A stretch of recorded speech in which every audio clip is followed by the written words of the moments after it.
I think that's another scene, but That's later. That's later.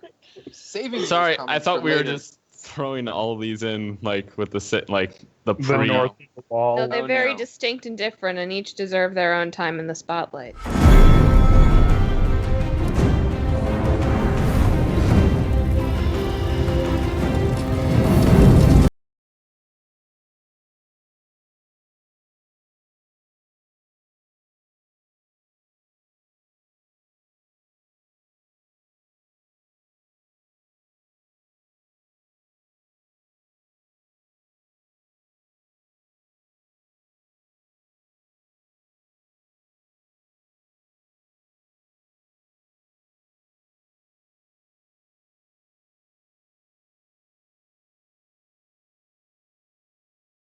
So, hey everybody, welcome back for DragonCast. This is going to be Game of Thrones Season 7, Episode 6, Beyond the Wall discussion. We have just watched the episode. Keep in mind, we have just watched the episode. That means we aren't going back and fact-checking all this shit, so we're going to be wrong a few times. I know, you can point it out. That's fine. It's cool. A lot went down, and we're going to get right into it. My name is Adam. I'm your host for the evening, also known as DrownedSnow on the podcast of Ice and Fire Forums. And I'm joined by Paul. Hey, this is Paul. SerDinnerRoll on the forums. And Matt. What up? Varley on the forums. And Casey. Hi, this is Casey, Blue-Eyed Queen on the forums. Hey, and Dana. Taindana on the forums. Yeah, okay. So what did you guys think? Paul, what did you think? What would you give this episode? Is this like a 9 lemon cakes? What is this? What is this situation here? Well, it's definitely not 9 lemon cakes, but overall, mostly I'm just saying that the stuff Beyond the Wall, that was some great stuff. Love that stuff. Give me more of that stuff. I want Walking Dead, Game of Thrones action sequences. But I could have done without the Winterfell quote unquote plot. But yeah. But for the sake of scoring, I'll say 4.2 because Beyond the Wall kept distracting me from how bad Winterfell was. Okay, Casey. I'll give it a 4 because it wasn't as bad as last week. Just a good start. And I did enjoy most of the scenes. It's just that what the fuck with the Winterfell plot? I'm very pissed off at Dan and Dave and how they're writing that. And don't make them take your face, Casey. I will say what I damn well please about them, and they'll have to listen to it because they're totally listening to this. Yeah, no, they're not. No, they're not. All right, Dana. Hey, they might be.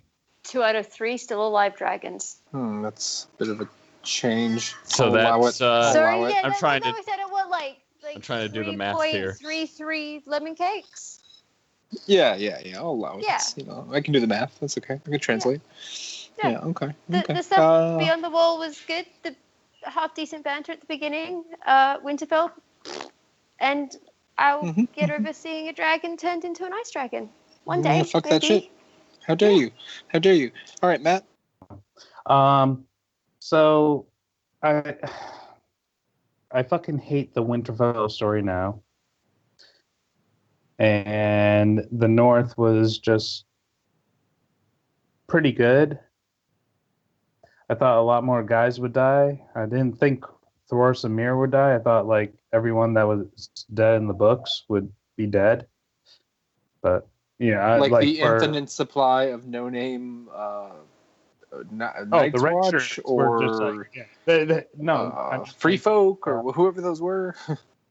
I was legit scared for Sandor and who else is for all of them basically. Gendry. I was like Gendry, I'm making it back. Gendry dead. All of them are that were dead. Beric, everyone that was dead in the books. I was like, well, all right, well, they could be dead now. But otherwise, it was great action. I did not like the Winterfell scenes. And did we get any King's Landing? We got Dragonstone. No, I don't think we touched with King's Landing or Old Town at all. They did show up in the title sequence, but that's about it. Yeah, but so did pike and every fucking other thing. Yeah. They got to fill a certain amount of time for that song. They can't just like go in and out from Winterfell like over and over again, like mixing it up. Anyway, so I don't know. I think kind of echoing what most of you guys have said, that like the Winterfell stuff is just infuriating and really stupid.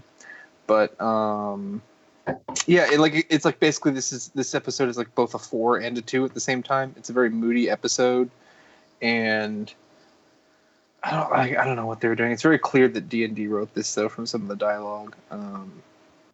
It was just frustrating, and you know, they didn't even tell us which dragon they took. It don't matter, whatever. You know, It was Viserion. You can tell at the end. Can you? Wait, Because really? like they've gotten to the point in the show where they're like, I haven't spent enough time like, you know, looking at them, but they don't seem that distinctive. Other than Drogon. On the cheeks, you can see like it's white instead of red. Mm-hmm. Okay, When, so that makes a lot of sense, because then you know, we all assume John's gonna ride Rhaegal, right? I mean, that's what we all want. His dad's So- namesake. Yeah, and so like I said this before. You know, it makes sense that, you know, they don't need to solve a third dragon rider; they just need to kill a dragon. So, hey, we're What? joined by Michal. What did you think of the episode? Hey guys, what's up? And She's Hey, not really girl. happy. You can hear it. Can you tell? I mean, Just- I'm not really just sure what I rate- expected, to be honest with you. Just rate the scenes with men in them. Only the scenes with men. Well, I would increasingly rate those down from a 2. I mean, but you know, I will say this, by the end of the episode, I was like, sure, zombie dragon, that's great, wonderful. Like, this is positive. This is is going in the exciting. right direction. Yeah. Yeah. The rest of the episode made absolutely no sense. This show has completely jumped the shark. And they hate women. So, yay! Wait a minute. All Why right. do they hate women? So let's just start with the fact that pretty much the only thing in the previously on was little Sansa in season 1 sending a letter to Winterfell to come and bend the knee, and everything will be fine because Dad's a Of traitor. her own free will. Right? They're like, ooh, and like it's very clear that she didn't.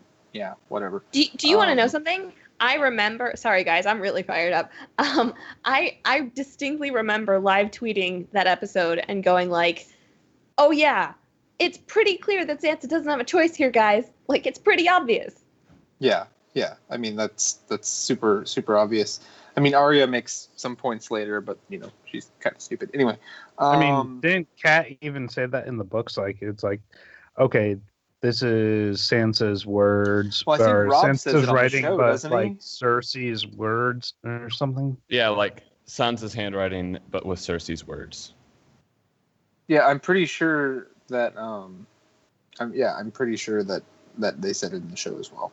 I think it was Rob, but like, yeah, like everyone gets this, but Arya. So we're gonna get to that though. First, it opens up with we get the previews, we get the opening sequence, and then they get this like nice shot over the map table, kind of like soaring over the map table really quickly, and this is just showing us the real-time speed that everyone travels in Westeros now. Straight to Eastwatch and beyond the wall, and then we're beyond the wall. And we get our little Suicide Squad up there talking about how cool shit is to be bros and hanging out. And hey, there's a bunch of other people that you don't really recognize, but like you can't really tell how many of them there are. They do that really well, so you don't know how many expendable people there are to kill later. And Tormund mentions how he's been to the South because he's been to Winterfell, which is great. And John tries to give away Longclaw, and I mean he only does it because you know they want to have a moment, and obviously Jorah's not going to take it. But like, come on, it's pretty stupid. So what the ever fucking living ever fucking fuck? That was the What's stupidest your language, fucking thing ever. It was Which part? it was just like the bro comedy going into like the main action for them. It was fucking ridiculous. It was useless. It was just like no. Yeah, Well, what is it, John's what is it, giving away Longclaw, like, and he's like, "Well, good thing I have this extra sword." Yeah, they can't find a No, way. if I give this one away, then, sir, can I please have yours? Because I didn't think this through. They can't find a way for John and Jorah to just have that conversation that they want to have. So they're like, well, he needs to try to give him the sword to remind him of his family. And like, no, he could have just mentioned the sword and they could have had a moment. But instead, John's like, now that we're here, I want to give you my weapon that kills the ultimate enemy. You cool with that? However, there was this one thing that I saw, the eyes of Longclaw were pale white. Don't do it. Don't do it. They were supposed to be red. He's warging into the hilt on Longclaw. I know. Weren't they supposed to be red? Is that a thing? Is that honestly a thing? That's Oh like my a really stupid fan theory is that like the Night King can see through Longclaw. The eyes supposed to be red, just like ghosts, who we haven't seen, so. But they were pale white. So was it Bran or the Night's King? Or the production team having a painting mishap. If it's probably the production team, but like I could see if like the pommel was like made of weirwood, then you should be like, oh my god, Bran. I thought the pommel was made out of the same stuff as my bedtime Barbie that you used to just get a wet cloth and you could close your eyes. So I figured they've done the same thing with Longclaw. So you get it wet and its eyes open. Excuse me now? Good to see the Australian perspective. Thanks, Donna. Chia. What? You get it wet and the eyes open up? Dana's just like, we actually have those in Australia, so. They're probably like the most popular doll in Australia, and we're all like, what? No. Oh, so they have a knife. Yeah. So this whole first scene is just kind of silly. Whatever. There's some good scenery. This was shot clearly, Iceland, I think. And then we mentioned how fighting is better than walking, but fucking is better than both. Which of course, you know. Oh, so great. Also, I think wait, I know what'll make this better. Some homophobic subtext. Yeah. Won't that really just improve the matter? I think that'll just make this all go down so much better. Yeah, it's crazy. So yeah, I think we can kind of move on. Especially since George is pretty chill about all that. I mean, come on. Wait, what was the? Sorry, I'm literally breathing fire. I understand, Michal. I have dragon fire. Yeah, it was just I have two comments about this scene, if I may, if that's okay, Adam. Unless you want to move on. I'll allow it briefly. Not okay. Briefly. We're very tight. We're very tight. I just feel like we're all itching to get to the next scene. So it's fine. No, I just want to note that, like, for one, I was like kind of annoyed with Gendry in general. That was a tongue twister. Because like I don't remember him being this like annoyingly childish and just like really gung ho and excited and kind of annoying. But maybe they're just trying to show the difference between all of them. He hasn't had much time to bro out. He was on the run with Arya. For his life. Yeah, he basically got like sold off, and he was like, and then he's been like in hiding, making armor, like no one can know his true identity and his like secret like superhero-ness. Like, come on. Yeah, it would have been better if he broke off the bull's helm, like his new. Oh yeah. Mm-hmm. What was your other one? And then the other thing I just wanted to say, like, I feel like I've had enough of these, like, oh, John, you're so sensitive and caring and so selfless scenes. Like, I get it, but, like, I feel like I'm sounding a little bit like Tanya, but, like, you know, John is, like... Yeah. Like, they just keep on giving him all these scenes, so we're just like, oh, John, you're gonna give Jorah Longclaw. That's so sweet. This is so emotional. It's so stupid. I'm just like, give me your crown. Come on. We get it. Yeah, it's not good. And it kind of sucks because I really like Jon in the books. Like I'm not against Jon in the books at all, but in the show I'm just like I'm seeing all these pulls to be like make Jon the hero, make Jon the good guy, and I'm just like stop. Well, no, it didn't make any. I agree with you completely. This episode, it didn't make any fucking sense for him to be like, oh, by the way, we're like beyond the wall, like. And I know that Valyrian steel like can kill the White Walkers, but here you go. I have no backup sword. But yeah, well, I'm the thing he does later also doesn't really make any sense. We're gonna get to that but yeah, Jon just really shouldn't be leading people. I think. Yeah, I just don't think he's into it. Anyway, anything else you guys want to add to this? So Jon had to offer Longclaw so Jorah could give his permission for him to fuck Dany and have kids. Oh God! Like that's how no.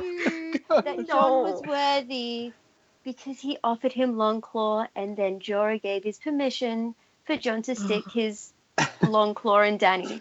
Oh God! Apparently, it's not a long claw though. Yeah. Yeah. I can finally let go of Khaleesi. Yes.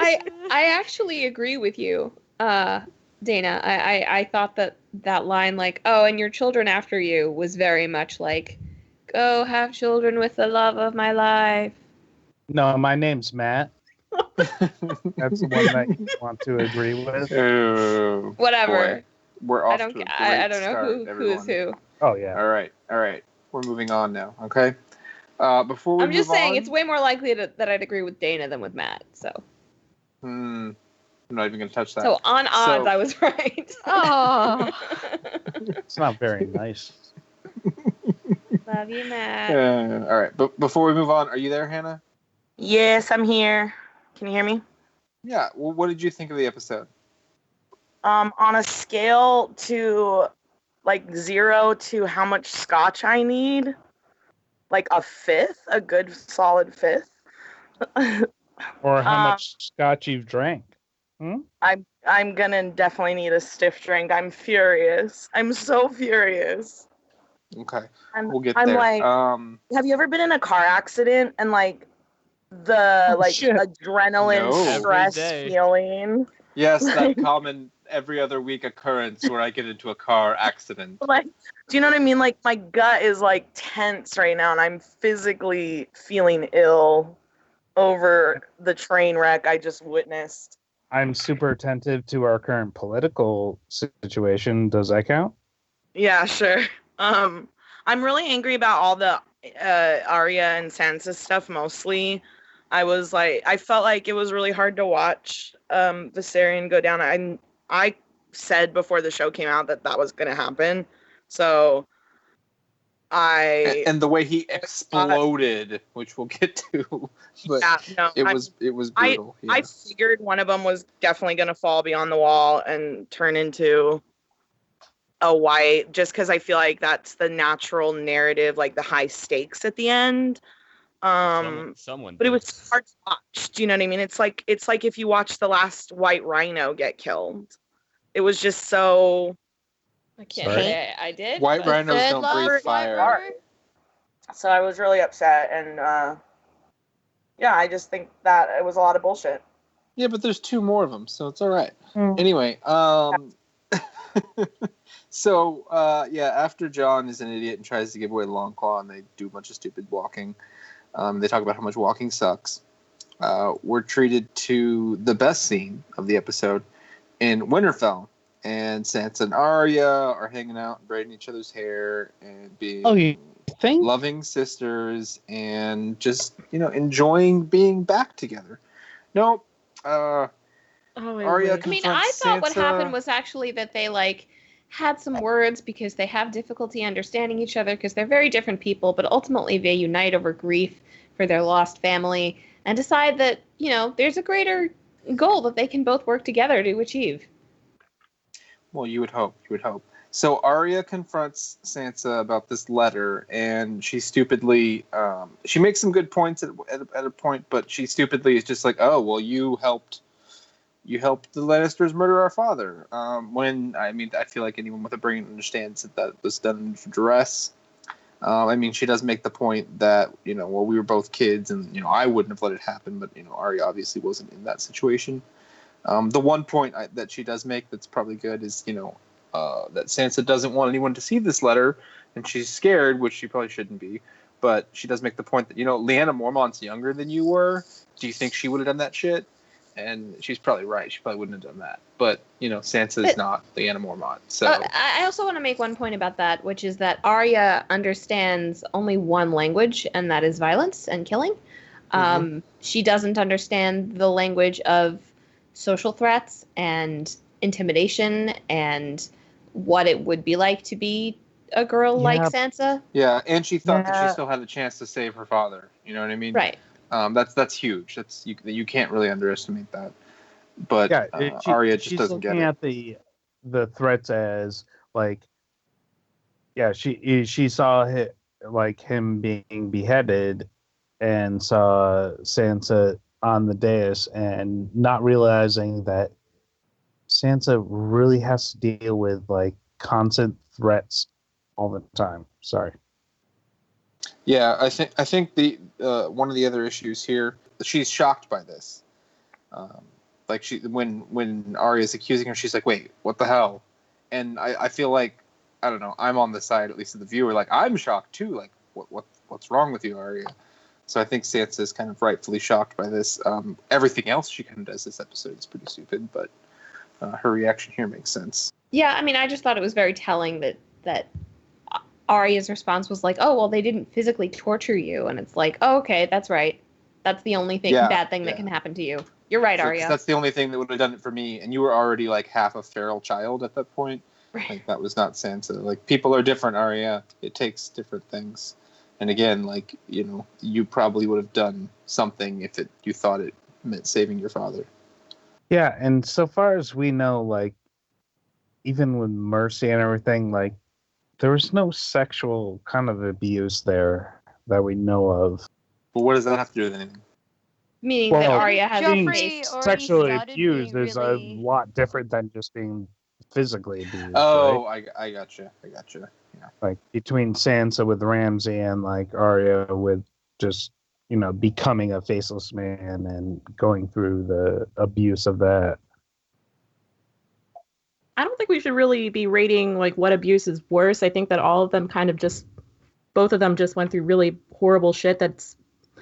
I don't want to say equally awful, but I just think that they both went through awful stuff and were abused and used and terrible stuff. But I feel like how the show is making it, they're putting them against each other and they're not letting each other know what the other is feeling. So because Arya is just very I don't care what you went through, this is what I went through, and Sansa's kind of trying but not really. So I feel like they're just and I feel like we're either going to culminate in them killing one another or one of them or them opening up and crying. I have no idea. Yeah. They've been purposely leaving enough room for this wedge to form, and it's kind of sad. But I guess it's since the beginning of the series and the books, it's sort of been this the way that the two sisters are looked at is, Sansa is kind of the victim and just things happen to her, and while Arya takes control of her surroundings and she goes on the run and she goes to Braavos, which isn't really true though,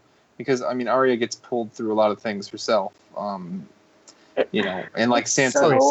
Sansa tries, in as much as she can. So it's I think they're just revisiting that season one narrative. Yeah. I think they're doing it based on their original impressions of the characters and not where they are now. I feel like both of them have made. Sorry, I just want to say, I think both of them have made decisions throughout their lives, but I feel like both of them have lost complete autonomy in their lives, and they're trying to find it back now that they're in Winterfell together. I wouldn't agree that Arya has lost autonomy over her life. She has in the past, but for a really long time. It was her decision to go to Braavos. It was her decision to join the Faceless Men. It was her decision to engage in that bullshit that she was doing there, and her decision to kill Walder Frey, her decision to go back to the North. She has made just a lot more. She's had a lot more leeway. And again, I actually completely agree with you. I have no desire to like compare who had it worse because I think that's nonsense and stupid. And reality and suffering doesn't work that way. But I think that it's really, really frustrating that, I don't know, maybe it's because we're all book readers and maybe it's because like we've had a really, really long time to debate all this and come to these conclusions. But it seems to me like a lot of viewers are already at the point that like Sansa did the best she could under her circumstances and has her kind of bravery. Arya has hers. And like the show is just like, yeah, fight now. Yeah, they're just forcing a conflict, and there is plenty of fucking conflicts. They're like, you don't need any more drama. And there's plenty of storylines. The worst part about this is that this conflict really doesn't have anything to do with either of them. Right, It's all about them being like, let's make Littlefinger cool again because everyone loves Littlefinger. Yes, he's manipulating two young women. Congratulations, the height of brilliance. We ruined him for 2 seasons, and now we're gonna fix him by like fucking up this other storyline. Like, it's beyond stupid. Also, are they just ignoring Bran? There's a Bran problem. Yep. Bran is like plugged into that tree. He's still staring at that tree. He's growing. No one has that. checked. It's been months. No one has checked on it. The maester He's just feeding like off the brings him roots like now. some food. He eats some of it. He's just gnawing on the roots of the tree. Oh. Like, It's just I'm like, the God three-eyed damn raven it. now. pretty Arya, soon his stop face is trying- it's the weirwood is just his face. Like all you can see is his face in the wood. Oh man. We have to ignore people. I mean, we ignored Cersei and the Unsullied have been, I assume, at King's Landing this whole time for months, I guess. Because as quickly as things, or that's what I mean, Casterly Rock. Sorry, I mean as quickly as things are going, they do say, "Oh, it's been weeks, it's been months." Like there's time passing, so it's been quite a while, and I don't like. It doesn't even seem like Dany's been in contact with them. I don't know. Yeah. Can we move on to the next scene? Then we'll kind of circle back to this when we get to the later confrontation, which is anyway, it's stupid. It's the worst part. Yeah. So did we really spend that much time? Yeah, I know. Just the first bit, yeah. Yeah. So we are beyond the wall now. And the Hound and Tormund are getting together for some serious fanfic and talking about how the Hound hates gingers, which I didn't know was a thing that they said in Westeros, but okay. And they both are like, I don't know, like almost Eskimo brothers for Brienne. Like they both think they had a thing with her, kind of like. The Hound knows he didn't, but it's yeah. Sandor just got the crap beaten out of him. He's like, well, she wanted me too, but she tried to kill me instead. And then Beric and Jon bond over the fact that they're not people anymore. What does Eskimo brothers mean? You don't know? You never watched The League? You know Eskimo brothers? No, because they both hooked up with the same girl. So what does Eskimo brothers mean? It's a term for two people that have both hooked up with the same people. What do you mean hooked up with the same people? Matt. I don't know how to explain this any better. Matt, I'm getting it. You mean both of the people banged people? We don't use that kind of language on this podcast, Matt. For fuck's sake. Both of them have sheathed their swords into the same woman. But they haven't. They have thus lay with her. Separate timings. Yes, not usually at the same time because that's the whole. It was not thing. A three-way. One that's called a devil's two three-way. But yeah, I thought for sure Tormund's dead because he's talking overtly about how much he wants to sleep with Brienne, and I'm like, that ain't happening. It's happening. I hope it's happening. But and then Casey's just like, he lived.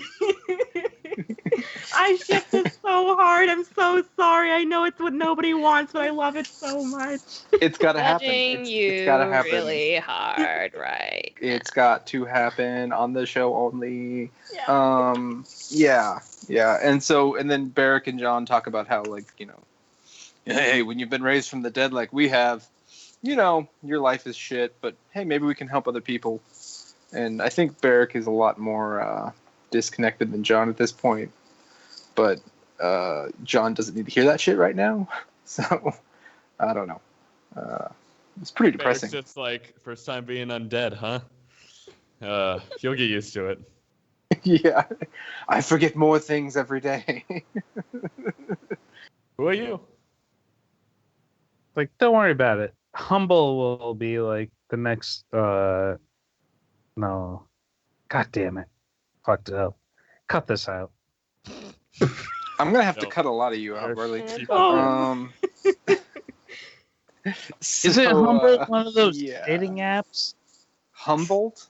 Okay. Do all the It's weed. like Bumblebee, like a bee, like a bumblebee. That's the dating app. Bumble is Bumble like that sounds to me like it's like a dating app for old people. It's a dating app where the ladies choose you only get to talk to girls if the lady chooses you. But then anyone can say they're a lady, right? So then you probably got a lot of people pretending to be ladies because it's the internet. Hey there, ladies. Problem. Do you like bees? Try Bumble. I like bees. Zach is thirsty. Zach is very thirsty. Now I know of like 3 dating apps, and I'm sure there are a lot more. We can add it to the outro. So, I mean, whatever. This is just kind of filler. Anything you want to say about like the undeadness of Jon and Beric, or I don't know. Tormund and the Hound? I think it was cool that they addressed their undeadness. Yeah. And how they kind of had a little bond over it. Because you know what? If I was undead and met another person who was undead, I think I'd bond with them. And then I did find Tormund and Sanders' conversation to actually be a little funny. I kind of liked that because it seems that the thing Tormund really likes about Brienne is that she could kick the crap out of him, and he's like, "Yes, do it to me." It's like, yes. She beat you up. Yeah. Oh, I've got to have her. I've got to have her. Need her fist in my neck right now. Oh my God! Tell me about That's it. not where I thought you were going with that. Sorry. Did I catch you off guard? Yeah. Oh gosh, let's move on quickly. Dragonstone. We moved to Dragonstone because Dany doesn't want Tyrion to be a hero because he's not like a hero, but he's totally brave, but he's not stupid. But don't be stupid like these other people that run not off. going to marry her. Yeah, and like Jon's way too small for me. What? But you're. I didn't mean that. Tyrion, you're not. Oh crap! Like you're too small for everyone. No, that's not what I meant to say. Actually, jeez, Dany. She was married to Khal Drogo, so. Yeah, and she's like 5'2" or something in real life. She's tiny, so Kit Harington, I doubt, is too small for her. Whatever. Yeah, and then more of the stupid like. I wanted to know how she let's knows break his the wheel size. shit. Varys. Well, why? Varys. So how big is he? Oh my god. Well, he's Have you no inspected the tripod, package? I snuck in his room and measured, my lady. He might be a grower. Oh boy. He's not a shower. Well, his brother is called the Three-Eyed Raven. I'm just saying. That doesn't make no. That doesn't make 3 balls or something. That sounds like a Shut up, circumcision gone Zach. horribly wrong. Well, because like the eye of the Listen, snake. like, Anyway, yeah. never mind. That doesn't fit. So yeah, that's what she said. Dang it! Let's stop. I didn't hate this scene. Yay! Yay! Positivity from Michal. So the fact that Tyrion is proposing that, like, hey, maybe we can have elections if you suddenly die, and she's like, I'm not the queen yet. But like the whole break the wheel stuff, and I don't know, it's kind of silly. I mean, it was silly, but it was as, gosh, I don't know, sensible as this episode got. How unsensible would have it had to be for you not to like it? How big would have it had to be? I don't know. All right, I was try just that like, a third time. I was just like, Tyrion is making one good point here, and I was like holding on to that. Yeah, and of course, But he's a small like, I'm not going to listen point, to him. Yeah, it's not a big point; it's a small point, but it's okay. Yeah. So Damn it's it, great that Alex. maybe she'll have elections, like whatever. I mean, it's cool. Yeah. I guess it just confirms that that's maybe where they're going, or at least that's what they know we think that they're going towards maybe at the end. So I don't know. And they talk about like meeting with Cersei and Yeah. all And that. Tyrion's like, look, I just want people to know that I served you for a long time and I should be the next king when you die suddenly. That's all. Which Planting the that seeds. makes no fucking sense, right? Like that made no fucking sense. I What mean, made this no made sense? You cut like out. a little bit of sense. Like I felt like it was weird to have this conversation now, but like, and is it also weird that he knows that she can't have children, or did that like come up somewhere in the past? I I think think she's told him that, like, because like the dragons She's- are my children. She says that all the time. They're the only In a ones very we'll ever dramatic have. voice. Yeah, she just like walks. She just walks out to breakfast. The dragons are my children. I will have My no other only children. children. Like, Are do you my think scones point ready? this way? If they're not, they can't inherit. Yeah. So I thought No, it was I like want Drogon to inherit the Seven Kingdoms. Yes, I've left Please. everything. the to dragons in Rhaegar. charge. She's like the crazy lady from Aristocats who leaves so much of it to her cats. and then Tyrion is the butler who gets rid of them. Oh my god. D&D, Yeah. call me up. I got an idea. He'll work better than Good Confederate. Yeah, so it's great. Whatever. I think that the conversation that they were trying to have here was, hey, Nanny, it was really scary that you almost died, and I saw my life flash before my eyes because we're totally screwed, and you need to be more careful. And he sort of used like the whole like there's no plan of secession, which is somewhat important to kind of bring that up. So, yep. But she still went north of the wall, burned shit up, like everything was cool, and then Yeah, we'll get there. we didn't know that John was okay for Like until 10 minutes. Yeah, Yeah. maybe. So speaking of north of the wall, segue, we all of a sudden are in the middle of a snowstorm? Like, what the hell? What happened there? I don't know. And there's some sort of animal in the distance, and somehow in this snowstorm they can barely tell what the animal is, but they can tell what color the eyes are. Like, what's up with that? They can barely tell. Yeah, well, So they were Whatever. able to nuke all of the White Walkers and no, what are you doing? What are you talking about? This is No, later. We're not there yet. Dang it, Varley. We're not there yet. Let me finish with the scene. Okay, did no, anybody I else gotta go. think? My wife's looking at me and mad at me? Oh no. Yeah, so this bear attacks. It's a giant Alright. fucking bear, and the lightsabers go off, and they like just pat it with some fire, and you think that sort of does it, but nope. It goes crazy and kills like 20 of the random people that they brought with them, and then also kind of mauls Thoros a bit, and because the Hound is like scared by the fucking fire and becomes useless again. Okay, now you can talk about it. Okay, so did anybody else think that this was Ghost at first? Like, because I thought it was Ghost. I You I was couldn't like, tell oh, what there it he was is. at first. Like it was. Yeah. Yeah. I thought it was Ghost, or maybe it's Benjen, or I don't know what's going on, you know. But Benjen it's was not a on my polar bear. episode. Yeah. So I thought Thoros got like ripped apart here, but I guess he was just kind of scratched, and then Was it fire medicine? What the fuck was that? he just cauterized him. He just was like, shh, he's good to go, bro. Give him some booze and he'll walk it off. Like Yeah, they know enough about medicine to cauterize a wound with a flaming sword. They don't know enough about medicine to know that if you leave a guy with a major wound lying on the snow and let him fall asleep, he's gonna die. yeah. I mean, Yeah. he was a goner from this point anyway. It's weird that they didn't just let him die right here, but you know, I mean, I guess he was he had some use later. And the bear looked pretty cool. It was kind of cool, you know, lightsabers and stuff. Again, like, how many people came with them other than the people we know? I don't know. I feel like I only counted like one in this scene and then like maybe 2 or 3 in the next, but I might be completely off.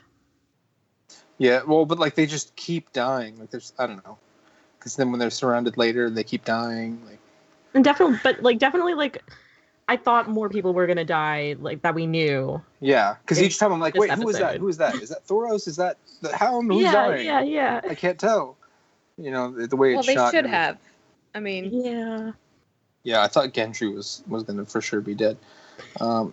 Anyway, so now we move on to Winterfell yet again. Ooh, boy. So, I literally Sansa- felt my gorge rise. Sansa runs straight to Littlefinger's chambers, and I don't know, I guess we're really doing this. That's what I wrote down.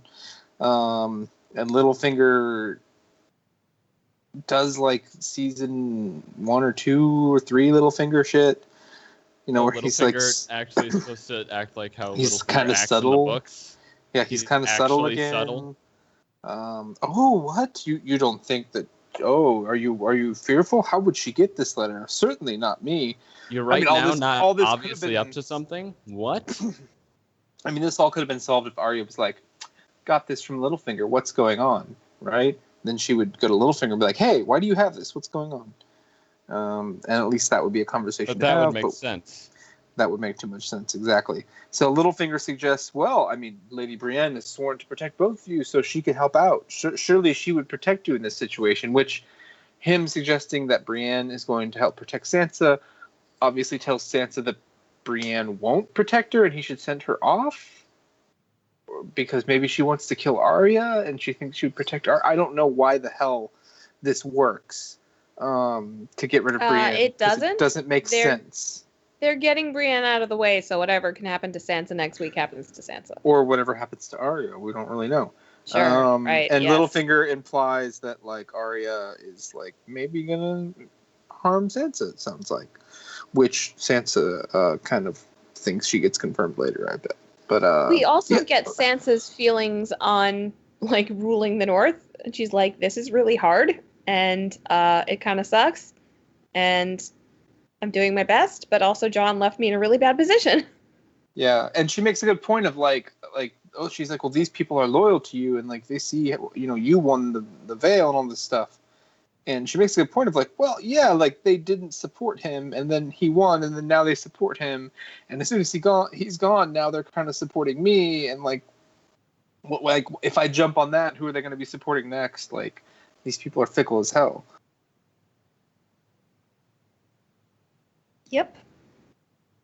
I just wanted to point out that Arya's whole like "you're burning for power" is clearly not true, because she would have told Littlefinger that if that is the way she felt.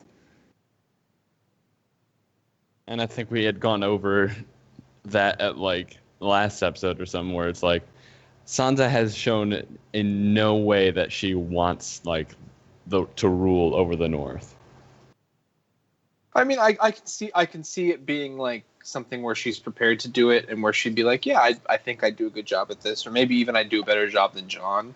But she has shown nothing where she's like, I'm going to take those moves. I'm going to try to rip this away. Like, there's been no indication of that. It's one thing to, I mean, like, nobody's ever going to enjoy ruling, but it's one thing to rule over people who follow you, and it's another thing to rule over people who somebody left you in charge of. So, like, it's... Dario! Oh, he's long gone by now. He's dead. He's like, all the gold and went somewhere nice. Yeah, I don't think he's dead. I think he just bailed. But, like, Yeah. also, since when does Sansa, like, what?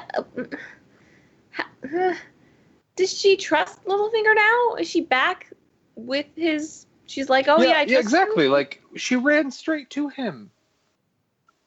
Like, I guess she's the only one, or he's the only one that she feels she could mention this letter to without worrying about it getting out or anything. But Was he in the room when that was written? Because I think he was there in the room and before the King's episode. Landing? Yeah. With Cersei's letter. Ooh.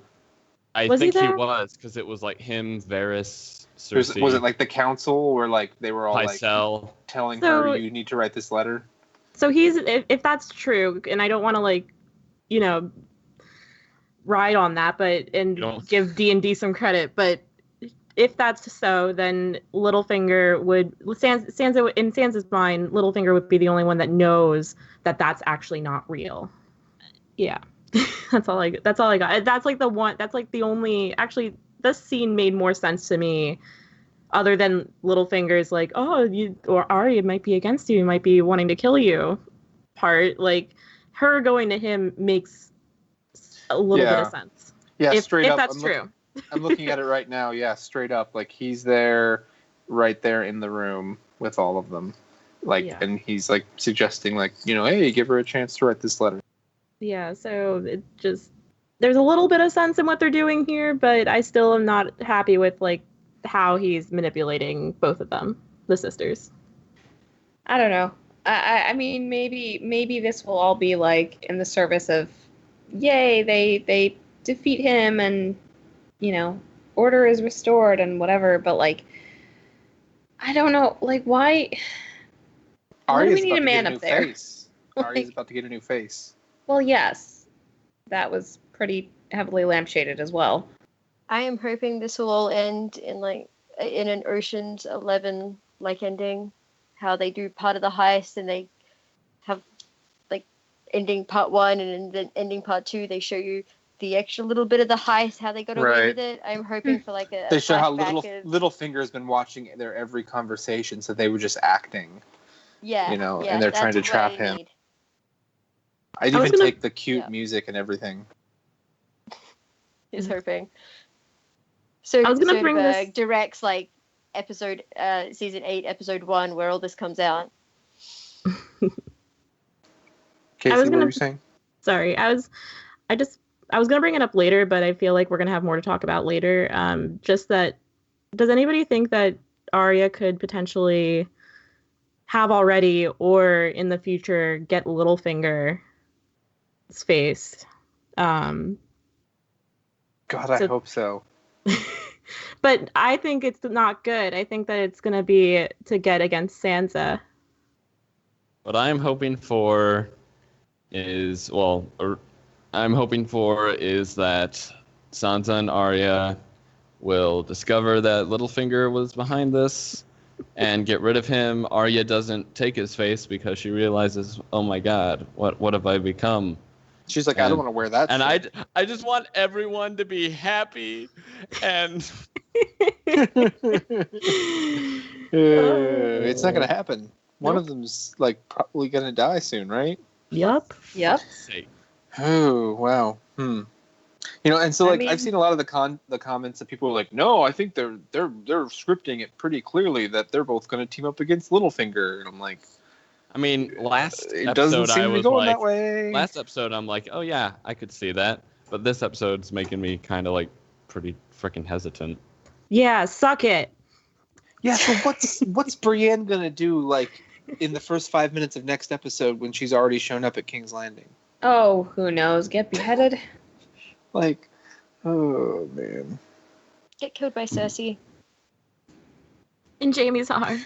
Yeah, well, the preview does show them all meeting, I guess, at like maybe neutral ground or some shit. Like, I don't know what's Yes. going on with that They went to stupid thing. Essos. They went back to Danny's arena in Essos. That's what it looks like, Yeah. kind of. Oh man. Did you guys know this only takes 5 minutes? One of them takes a ship, the other takes a dragon. It's pretty quick. Maybe they're in the dragon pit. Hey, where's Euron? Anyway. Who? Who?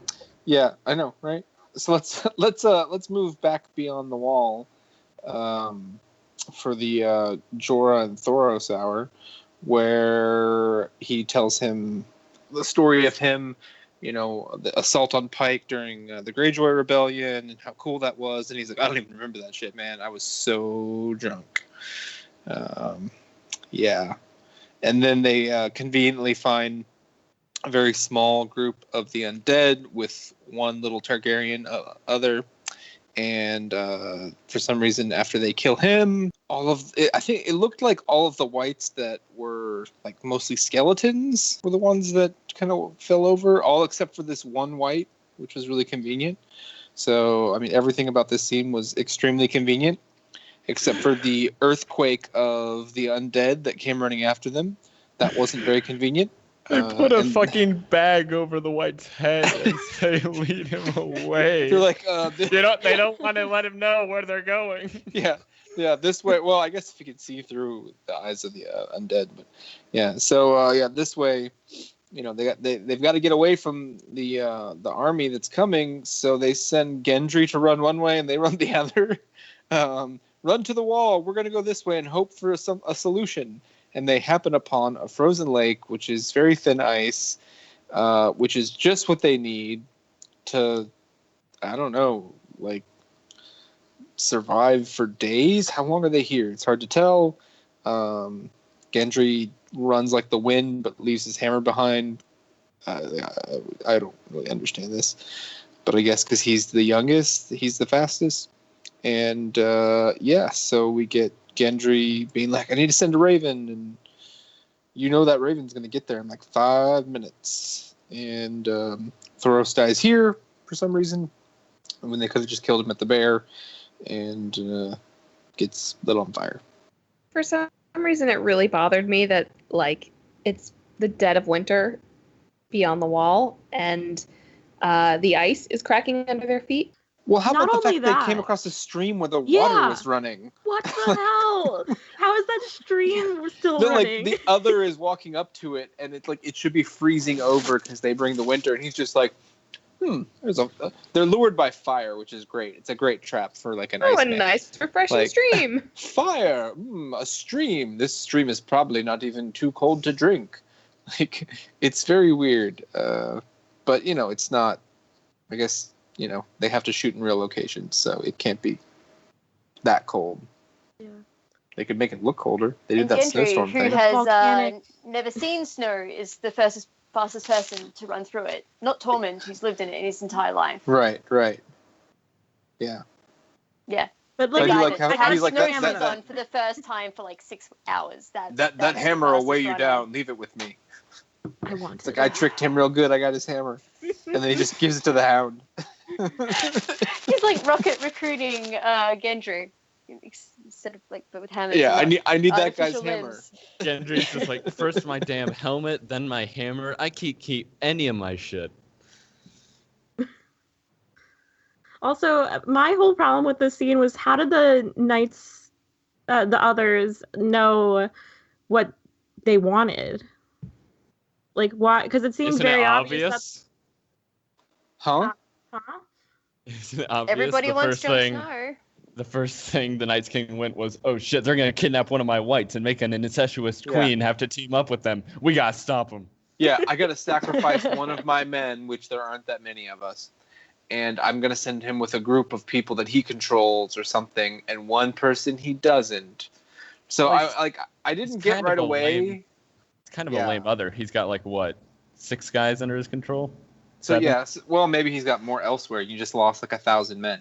But so like at Hardhome, we didn't see any people fall, but whatever. So they're setting up this whole thing where if you kill the head vampire and all the other people turn back, which is kind of really stupid, but whatever. It's common. And I don't know. I thought at first maybe they were just setting up that the skeleton people have to be actively controlled by someone nearby or something, but the other whites can, because I think he was the only one that was kind of more fleshy, and he didn't fall over. But I guess I was wrong, because immediately they're like, just kill the White Walkers and we win. They don't need swords. They all need javelins, and they should just stand on the wall and take pot shots. That's what's going to happen. Yeah. So they're completely surrounded here. The only thing that's going to happen is dragons show up at this point, right? You're watching the episode and there's no way they get out of here unless, they get air support. So that had me kind of worried. Another raven which moves really fast. Ravens are the fastest, and Sansa's got an invitation to come to King's Landing to meet with Cersei. Confusing, but okay. So she decides to send Brienne. Makes sense, right? Yeah, it was really not one of the lords that she has. Or just don't send anyone. Yeah. Yeah. She's like, oh, fuck that shit. I'm not going anywhere near there. She'll kill me. You go. Wait, what? She's taking literally the only person that might actually like protect her, or not might actually, would actually protect her. And even when Brienne's like, you won't be protected, I could maybe like Podrick could try to protect you, and even she's like, no, I don't even want Podrick. Yeah, so I guess she's like, I have like hundreds of loyal like guardsmen that'll just watch over me. And I think that the whole point of what Littlefinger said earlier was that, well, hey, Brienne kind of has conflicted loyalties. Like, he was like, well, surely she'll keep you guys safe, right? If Arya tries to hurt you, she'll just protect you. But what he was really saying was, you can't trust her to protect you because she's sworn to both of you. Which doesn't make any sense. She's not gonna let Arya hurt you. She's not gonna let you hurt Arya. That's fine. It's perfect, right? Yeah, I was kind of just pissed off at this because I was just like, Sansa, why are you pushing Brienne away? And it's because of all Littlefinger's bullshit. And yeah. Why are you pushing Brienne away? She's got to be here when Tormund gets back. Exactly. Forget about Jaime Brienne. Come on. Never gonna happen now. Yeah. Also, they're not going back, right? They're just going straight to Dragonstone.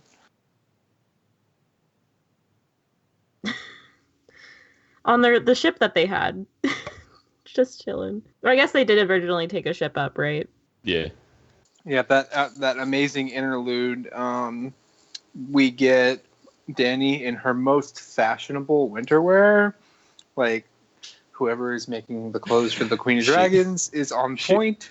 She reminded me of Cruella de Vil from the late 90s, like, live action. Oh my gosh, movie. guys, we haven't seen Ghost. Oh, the one with Glenn Close? No! Yes, that one. No. Maybe. She's got she's got like tiger fur on the back. Suddenly has this like white fur, like warmth gown. I'm just saying, we haven't seen Ghost. Anyway, so yeah, we get her briefly, and she's like, "I'm flying. I must save Jon because this raven that he sent 5 minutes ago got to me." And the Hound is bored, so he throws rocks like all bored idiots do, I guess. And he hits one of the whites in the face, and it's like, "Huh, you're stupid." And then he comes up short, and the ice doesn't break. And then he's like, "Oh, I'm stupid." And then everything happens. Yeah, I don't think we need to necessarily break down this whole little battle here, but basically they're all attacked. And they don't immediately just start smashing the ice in front of them once these people start walking on it, which would be the most logical thing to do because it's protected them for however many days they've been there. I don't know how much time has passed. Also, can we talk about how they started attacking because Clegane was like, I'm bored, I'm gonna throw rocks. Yeah, that's what I'm just saying. It's like he was, they've been sitting there forever, and he just throws some rocks, and they go, oh, wait a second, I guess we can attack. But yeah. I also thought that like clearly old like Ice Spear dude could have killed them at any point, right? So, or he could have just had them run anyway and like climb out of the water, maybe. So I think he was like, does he know there's dragons? Like, what is he like? It feels like a trap, but it also feels like as soon as they realize they can move, they do. So I'm not sure if it's like super trappy or not. Could have made a zombie bridge. They've got so many that, like, whatever, if they sink, those people can just hold up the other people until they get across to the next patch of ice. Like, it reminds they've got me of infinite a book. troops. I read a book once called, like, The Windsinger or something, and there were these kind of, like, perfect zombie creatures called the Tsars, and they actually did that. Like, the good guys crossed over some, like, ravine bridge and, like, cut it down behind them. So the Tsars just kept marching off the cliff until the bodies were high enough for them to keep marching back over. And I'm just saying they could have taken some tips from the Tsars. Maybe the Night King just likes toying with his food. Probably. Do you think he enjoys toying with Jon? Yeah, I don't know. Like, he seems to kind of recognize what's going on there. I mean, before at Hardhome, he hadn't died yet, and they still kind of locked eyes, right? They found each other. It's very weird.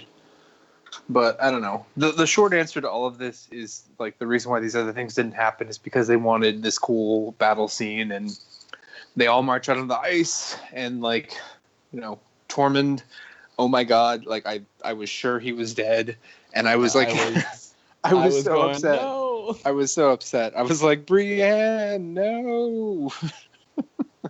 I mean, he didn't die. It looked like his head was about to get pulled off. Like, I thought something gruesome was about to happen, and I was so upset. And thankfully he's saved, but, you know, more randos die here. Lots more randos die here. And Jon calls for them to retreat, but I don't really... They have, like, 10 feet to retreat, I guess. So they go kind of back up to the top of the rock, and there's another rando that falls over and dies.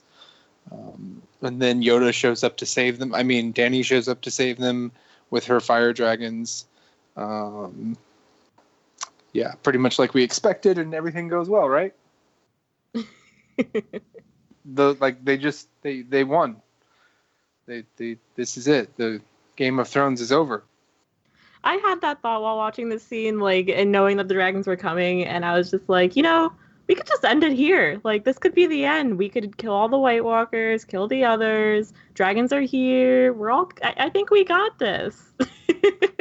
Clearly not. I was guessing, like maybe the dragon fire isn't enough to kill these guys. I don't know. I think there's just too many of the undead. Well, but I mean, like, the actual White Walkers, like, they didn't actually go for any of them, which maybe that should have been the first thing they did.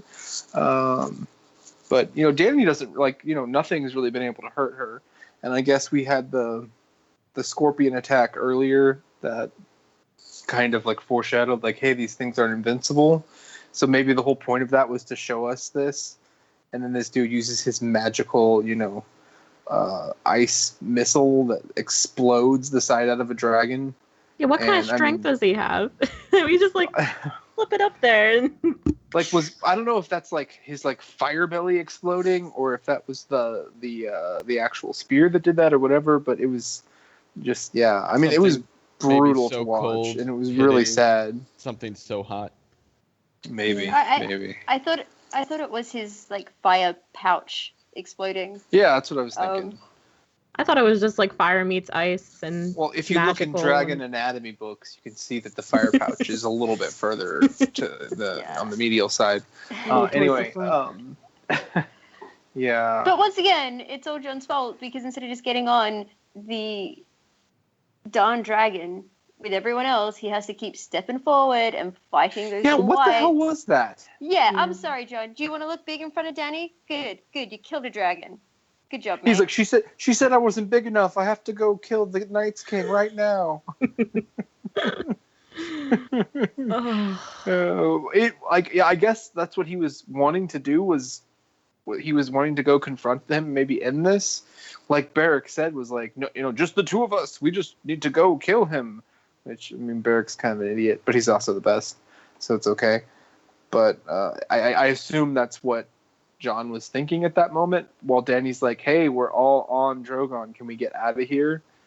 I thought she was really going to be like, you got my dragon killed, you piece of shit. But she's very understanding, I guess.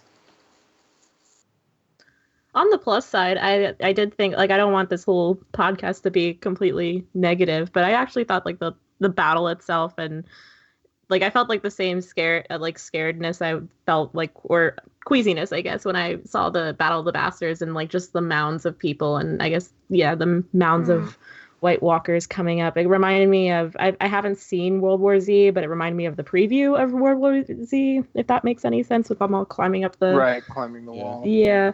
But,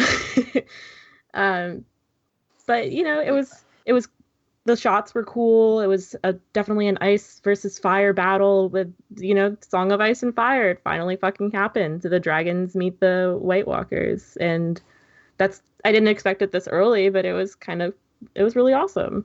Yeah, it was definitely cool to see. I'm all right. It's gonna sound terrible, but I am both sad and glad that one of the dragons was taken out. Because if the dragons just showed up and burned a bunch of people and the whites could do nothing about it, you're like, well, then they're screwed. They can't fly either, and they're stuck on the ground. But because you have like anti-aircraft Knights King right here, able to just take one out so quickly and then attempt to take out another one, you're like, oh my god, they're like a really serious threat. Yeah, there has to be tension, and you have to show that, like, the whole season we've been saying, well, Dany just needs to get her dragons up north. That's where the real fight is. And it's great that she's up there and she's seen this now. But also, her dragons are not just like the end game. And it's even when she's up there, it's still a fight. There is a chance that you can lose it. Yeah. So that is definitely something that was important that they had to set up. And I mean, I know it probably sounds like we're being super negative. We're always, fucking negative. We're criticizing the shit out of this stuff. That's okay. But like, I think it's the problem with this is the logic of this episode sucked, but like the action and like just like the production was really great. Yeah. So and that's kind of what the show has done a lot of, where they do things that don't make sense, but they do them really well. So I mean, I can say that this is another one of the most exciting battles we've gotten in a show that we didn't really get a lot of battles in. It wasn't really a show about battles. We've kind of moved on from that political intrigue a lot, and now it's just whether the Stark sisters are going to kill each other. So, Oh my god. Yep. I don't know if you guys talked about this yet, but so my friend Sue, who I watch the show, she's a book reader. Yeah, so like when the bear attacks them, they lose one of their guys. And she goes, so isn't that all they need? That's what they came up there for, right? I'm like, what are you talking about? And she's like, well, he'll be a white now. Because like those guys in the first season, they didn't turn until they were like in the ice cells. And then like that's why I was a little bit late watching the show, because we paused it right there. And then we had like a pretty big conversation about what are the rules with these fucking things? And the rules just changed this episode from everything we knew. So yeah, I mean, and I almost wish like we would get a little more of that than like another stupid gratuitous sex scene or some random conflict between Arya and Sansa scene. Or I kind of wish holding hands. Super gratuitous sex scene right there. Maybe there's like some cave drawings in there that explain how the others work. Right. Yeah, super detailed cave drawings, but nothing indicating what the fuck are these. That just shows like cut off this guy's head, the others all die. Oh, okay. Yeah, like where did that come? That didn't seem to work in Hardhome. No, exactly. So I mean, you would have to say, well, maybe none of those people were controlled by that one guy that Jon killed. It's it's all too convenient and silly, and it's like it just made me think of Independence Day, and like Jon's gonna have to drive his plane into the spaceship, and then all the other people will die, and it's like I don't know, whatever. I just find like the whole like it's gonna come down to single combat like scenario that maybe they're setting up is not as exciting. I don't know. With this fight scene, for a brief moment, I thought that Jon in the water, he probably should have died. We can get technical with that. But I actually thought, he's going to die, and then he's going to be the Night's King. And he's going to ride the dead dragon. Gosh, yes. I was like, there were two things that were going to happen in this very short period of time where he falls into the water and Dany escapes. I'm like, well, if that's it, he's done. So either that dragon is going to roar back to life and like save him, and they're both going to escape like half dead, and that's his dragon, or like the Night's King's just going to walk over and be like, you serve me now, and he's going to become like the new like face of the of evil. And neither of those happened, which was really weird. When he just walked away. And then Vengeance came out of nowhere. Yeah. When I was like thinking that, because we didn't see Rhaegal after Viserion got taken down, and so I was just waiting for like the dragon to like dive down into the water, and then like explode back up with like Jon in his claws. And then it like started speaking. That's I what I know thought you're was a gonna Targaryen. Well, no, but I thought maybe Jon survived because he is ice. oh. Yeah, because he's already He's died. already dead. Yeah, Yeah, well, that and also because he's the ice and fire. right. Was it weird that the whole army of the dead just walked away? The whole thing is weird, Adam. The whole thing is weird. Okay, I'm just making sure that I'm not like being crazy here. No, It like just the seemed- logistics. As John was They dragging walked away himself out, just long enough for him to get out and start running off. Like, and they turned around, they're like, "Oh fuck, that guy's still alive." And then Benjen comes in on his horse. I thought that was Oh. so petty of the writers to just be like, "Oh, here's Benjen, who John has been looking for since the first fucking season," and then they're just like they have like a maybe 2-second, 5-second moment, and then leave it like that. Well, D&D did mention that after the episode, and you'll be glad to hear that it was a great scene that was extremely powerful reunion. This show is all about reunions, and it was kind of cheap, but at the same point, I don't know how much North of the Wall we're going to be doing, so I feel like Benjen is done either way, and like he was a show-only character with this Cold Hands Benjen thing. So this was like a way to send the character off and also be like, oh yeah, maybe we can at least let John see him. So, Yeah. but it was very Bye. sad. It was very sad. Like, Uncle Benjen, it's you. Get out of here. Goodbye. What the fuck is going on? No. Maybe he's the third head of the ice dragon. We'll see. Maybe Benjen rides the ice dragon instead of the Night King. Makes sense. Yeah. No, as John was dragging himself out of the water, all I could think of is like, if Danny thinks he's short now, wait until they have to remove like everything below the knee because of hypothermia. Or frostbite, sorry, not hypothermia. I was going to say, frostbite. he's not going to be able to bend the knee after that. Nope. He's going to be on his knees all the time. Oh boy. So wait, do we want to? we're not there yet. Hold on. Yeah, what were you saying, Casey? Do we want to have a I feel like we could have a whole podcast on this, but like since we're all book readers, since there's now an ice dragon, what do we think about that and in the context of the books? Do we think that there's going to be this kind of thing happening, or do we think that No. there's going to be an actual ice I dragon? do. Yeah, I do. I think there might be feel a like they'll dragon go that they back. have or something, but I don't think this is gonna happen. You know, I don't know if it's Oh gonna no, be one I don't of think this Danny's is going to happen dragons. either. I'm just talking about like the dragon itself. I hope there's an ice dragon, and that's, I guess, well, we're gonna get that at the final scene, but we can talk about it now. Does this dragon still breathe fire? Since fire kills these things, or does he like breathe the cold or somehow? Ice, fire. Maybe he breathes ice, and then anyone who gets like in the way turns into a white immediately. Ooh, Mhm. that's super powerful. Yeah, good way to counter that whole like you kill one of the Night's King people and all the whites are dead.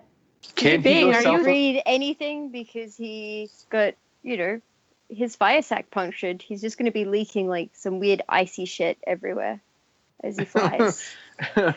See, there's your problem. Your dragon's got a leak. Yeah, yeah, that's gonna happen. I do think one of Danny's dragons is going to die, but I always figured it would be in like a Dance of the Dragon off with like Fagon or something. But I don't know. I just want to call it right now. Next week's episode will end with the ice dragon screeching like the White Walkers do, and that's what's going to crack the wall.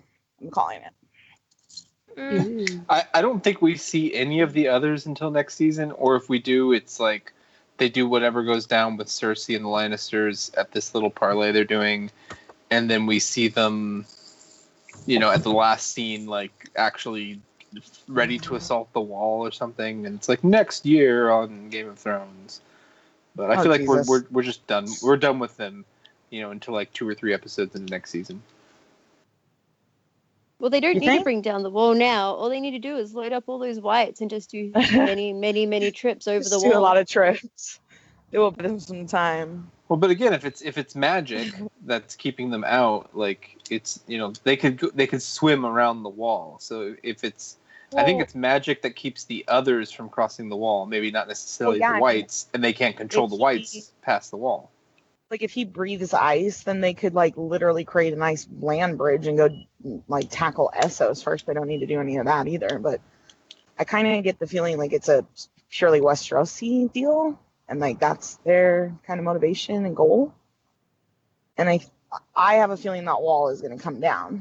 And I mean, we have indications in the books about that happening anyway. You guys, I don't know if any of you guys watch Always Sunny in Philadelphia, but when I watch the show lately, I feel like I need to be like singing like "What are the rules?" Yeah, that's exactly what I'm saying. I don't know what the rules are anymore. Yeah, no, that's exactly it. Yeah, it's funny too. It's funny you mention that because like David and Deanna are really good friends with Rob McCallery, is that how you say his name? Yeah. Well, they were in like the Unsullied or something, season, right? Yeah, we're in it like a couple episodes later. Anyway, they were in the assault at Casterly Rock. They were like random Unsullied soldiers on the boats or something. They were in the show. Dan and Dave were in the water park episode of Sunny. Well, now the writing makes sense. Yeah. Yeah. I mean, that's a great show. It's hilarious. It's also despicable. I hate that show so much. Oh my gosh, that show is so amazing. I hate it. Dance after a while, and I like it now. But at first, I really hated it. The whole point is you're supposed to hate the characters, and that's what D&D wants us to do: is hate the characters. Apparently, right, guys? Oh boy. So let's finish this stupid Stark.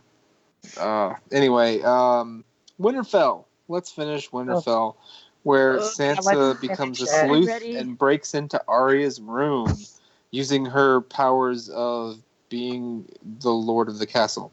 And she finds Walder Face, which is... I didn't realize that the faces were just sort of like, these little plastic sheets that she keeps in her bag, which I guess makes sense. She has to keep them somewhere, but I thought maybe they'd be better kept. They actually sell those at Sephora. They're like super, super loose in there. Like, she's like, what the fuck is this? And like, you don't recognize Walder Frey? Like, I guess she never met him. But, yeah. I was hoping that we would find like a little finger face, or there would be something like shocking in there, like a face that we didn't know that Arya had, but there wasn't. And Arya doesn't really do a good job of explaining a lot of, what happened to her, her training, what's going on. She never actually finished Faceless Man School, but she's fronting as hell. And, oh my gosh, like, she's super intimidating here, basically saying, like, wouldn't it be nice if I wore your face around and pretended to be you? I'm just going to put on your skin, Sansa. Here's a knife. Goodbye. Yeah, why was she terrorizing her? That was so out of character. I don't know about out of character, but like it was not out of character, but like a non sequitur for their dynamic. No, I mean I agree. I think that Arya's been out of character these past 2 episodes, considering where we left. Like there was no instigating incident, and I guess you could count, finding the letter, but like, right? I don't know. Like makes her crazy. It's so fun. Like either I don't know, either go crazy, like go actually crazy, Arya, at this letter and at what you think it means, or get over it, or believe Sansa's explanation and get over it. Well, I'm just like, again, look at the source. You got that from Littlefinger. You don't think that he's like trying to tear you guys apart?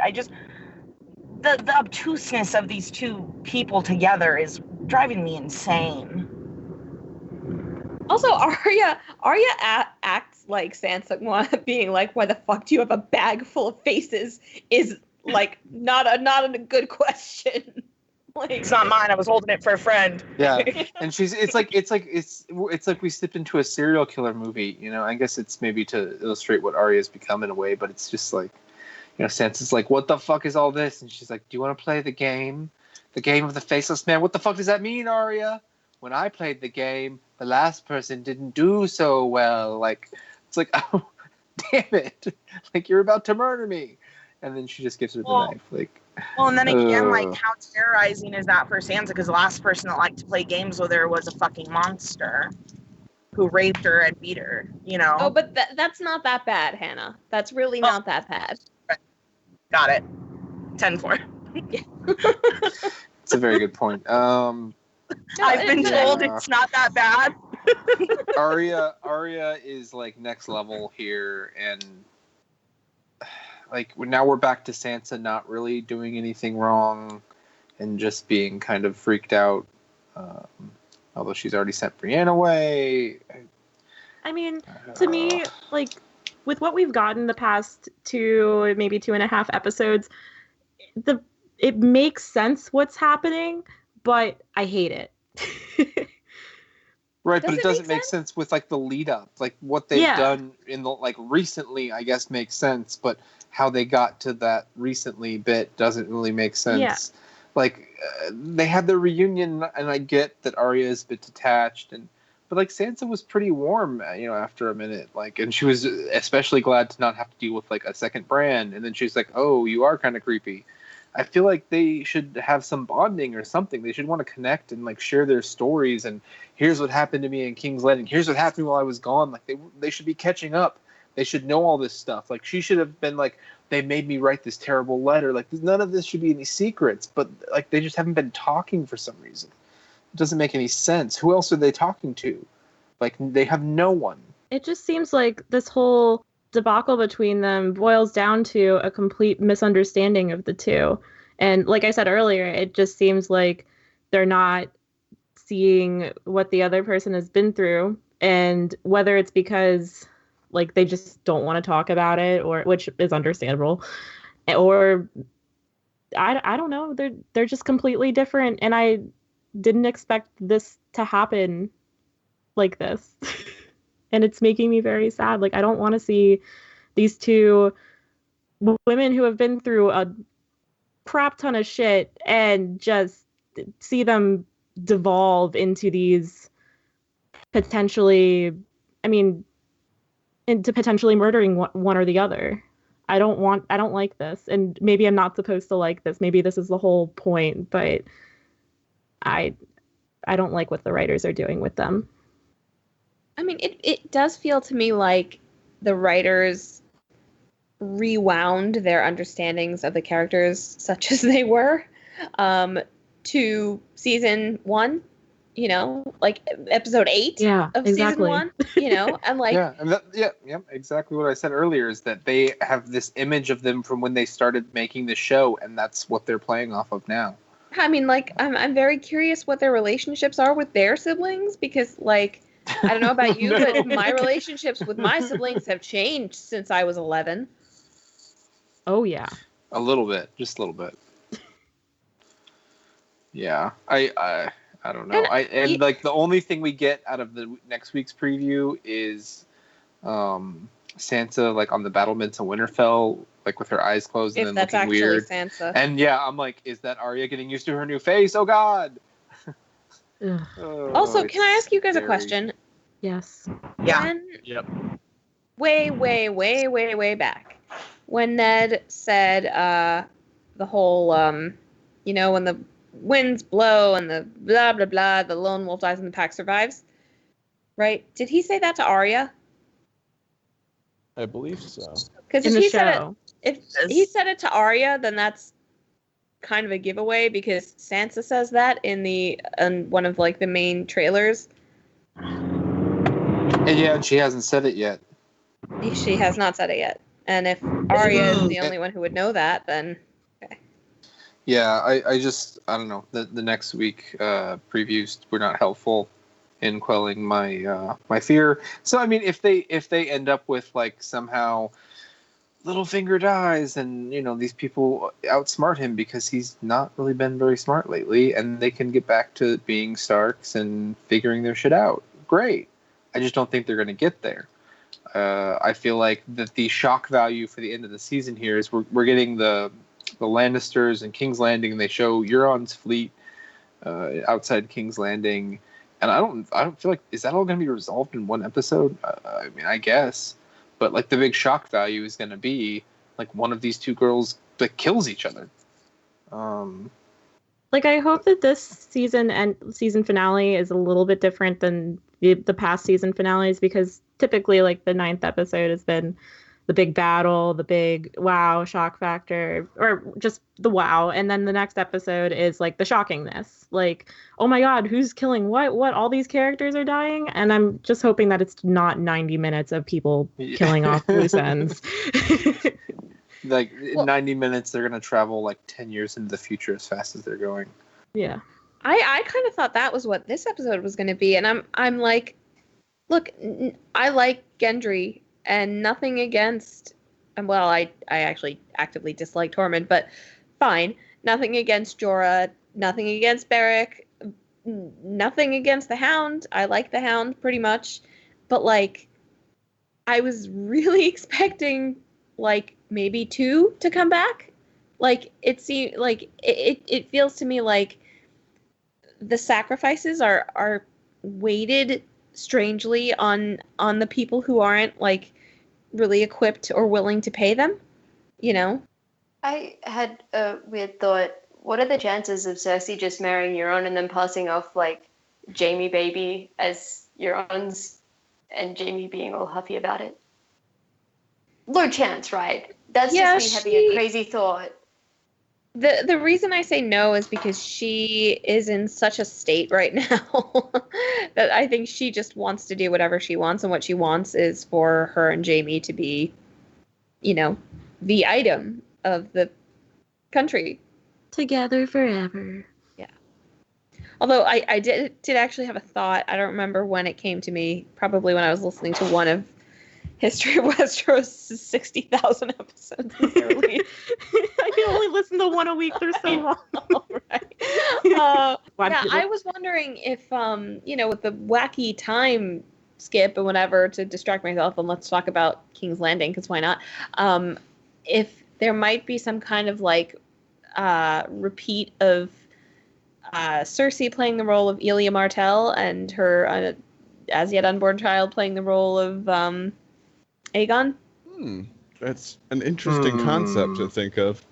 I mean, I don't think it will be, because literally the show was just like, the whole Ilya thing is for season 4, and then after that, like, it gets pushed to the background. But they can just pull up that scene that they mention it in the before the episode to make. Oh yeah, I forgot they can do that. I mean, I'm not like fully on board like this is gonna happen, but I feel like it might be. I mean, something bad is probably gonna happen to Cersei eventually. So I you know, and I feel like if she doesn't like, you know, freakishly die this year, then some real comeuppance is coming for next year. Yeah, they're making it through to next year. Yeah. And I feel like that there's a certain amount of the principal cast that they have to keep. And they say, oh, the final season. And they could kill Cersei off episode 1 next year, as long as they have her to promote that season, that she's in it, that people love that character. Instead of like, well, they've got 2 years to stew and go, well, this person and this person and this person are dead. So that final season, you know, they're less excited. I think that's how they view it. So that's why they're not killing these people off like they should. Do we want to talk about the last scene? Oh, do we ever, Danny? Yeah, so she's waiting for her boy, which I don't really understand this at all. She's just looking over the wall, and I thought she was just sort of reminiscing about the wall and how crazy things are. And Jorah's like, we gotta go. But no, she's like, just a little bit longer. I'm like, oh, you think he could somehow be alive and coming back? Because that's crazy. I mean, it's what happens, but it's crazy that you would think that. And sure enough, he rolls on up in the horse and is cool. And they take him because like Eastwatch is not cool. He is very cool. Yeah. And she's like, oh my gosh, my John is here. And they take him straight to the boat because the boat's obviously a lot warmer than Eastwatch because Eastwatch sucks. And John wakes up before that, I guess she sees his shirt and like all the knife wounds and is very turned on. The heart wound. Yeah. She's like, oh crap. Like, I guess like he maybe, did. Maybe someone should tell me more about the whole knife to the heart thing. That's kind of important to know before I sleep with you, but maybe not. So Yeah, Can he get it up? And you're to blame, darling. gotta- Give love. I mean, John that's gotta is be. That's gotta 100% be. functional, people. 100%. That's gotta be a difficult conversation to have right before you have sex. Okay, before we do this, just want to let you know I died. And look, baby, it might be cold, but it still works. So, Oh my god. fire and ice. Oh. It definitely There it doesn't is. work. There it You need is. blood for that to work. Yeah, cold blood. Anyway. Maybe it clotted. Yeah. So John wakes up. Wait. He has a and- permanent priapus? Like, A what? Priapism. priapism, thank you. Like, yeah, it just that's the permanent. word It's you're just thinking. tucked into his As long as he waistband doesn't have Peyronie's for the disease, don't entire Google season that. said. So, No, but they're perfect Yeah. together, right? So if his wounds don't heal, he's unable to produce new cells. So therefore, he's shooting blanks, and she's barren. They're perfect. you're really thinking too far ahead into this. Really, That's- we just need one or the other. We don't. This need was written both. by D&D. They didn't put that much thought into it. So he wakes up and he's like, "Hey, good to see you, Danny." And she's like, "Oh, no one calls me Danny." Oh, and he's like, "I'm bend the knee as soon as I can walk," which is like, oh, but she eats it up, and she reminds him that dragons are my children, yo. Like, you get it? Like, those are my only children. Like, I ain't giving you no children. But also, I'm really sad because one of my children just died. Like, I don't know which they were emphasizing more with that line, but I think it served both purposes. And then we cut to something that was off the chain. Where the hell did they get these, 4-inch thick chains to pull Viserion out of the... From Greg's bookstore. I don't understand. The wildlings have weapons of bone, and they're jealous of having castle forged steel. Weapons, and somehow make chains. I mean, maybe there's some ancient society very, very far north that had all that stuff that no one's ever been to except for the Night King. I don't think so, but he clearly just went to his woodshed and was like, "I got Tyrion's chain that he never used." And we're gonna pull this dragon out. What the hell? Does he need to actually touch him to turn him? I don't think he needed to touch all the other dead people, or maybe that's why he's taking so long. Yeah, he has to touch every single person on the forehead. Hardhome took him a year to convert those people. He's like, this is hard work. Well, that brings in the question, from season 1, who the fuck touched those guys that came to life at the wall? Yo, they were touched beforehand. It was like a time touch. It's a sleeper cell. I did think the dragon looked incredibly beautiful.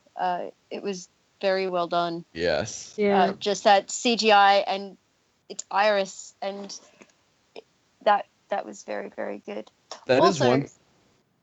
Oh, go about ahead. Jon and Dany, I spent that entire scene thinking that she was about to propose to him, and then he's like, "Yeah, I'm going to bend the knee," and she's like, "Oh," retracts the hand. You can't marry subjects. My bad. Yeah. Probably could have married you when you were still king of the north, and then we could be equals. But yeah. I think she's Wait, what do kinda- you mean you can't marry a subject? Of course you can. Of course you can. You can, Yeah. but it was one of the reasons that Elizabeth I never married. Yeah, but the Targaryens have been marrying each other. So I don't know. I Yes, but I don't- also male rulers. well, no, I mean It would- Yeah. even what's her face, Rhaenys.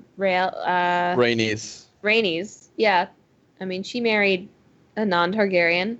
No, actually, just. Oh yeah, 2, because there was her first husband and then Daemon. Yeah. So from now on, when my friends ask me to describe Game of Thrones who haven't seen it, I'm going to explain how it's a 7-season long story, love story crafted between an aunt and nephew. But it's quite romantic, I assure you.